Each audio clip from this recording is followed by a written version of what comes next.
Hi friends, తలకాయ curry తయారు చేసే విధానం ఎలాగో చూద్దామా. మరి తలకాయ ముక్కలను శుభ్రంగా కడుక్కొని పక్కన పెట్టుకోవాలి. తర్వాత ఒక కడాయి తీసుకొని తగినంత ఆయిల్ పోసుకోవాలి.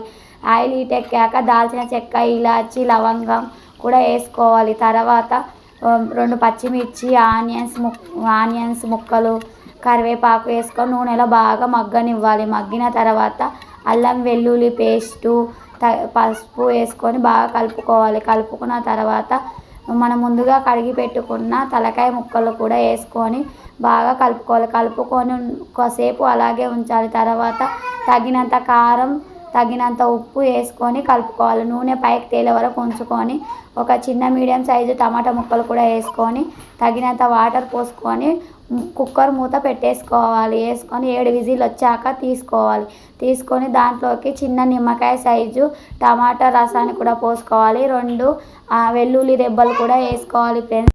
తర్వాత గరం మసాలా కూడా వేసుకోవాలి.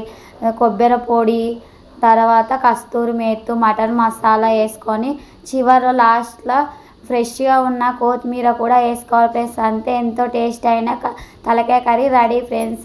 చపాతీలో చాలా బాగుంటుంది ఫ్రెండ్స్. ఈ వీడియో మీకు నచ్చినట్లయితే ప్లీజ్ ఫ్రెండ్స్ లైక్ చేయండి, సబ్స్క్రైబ్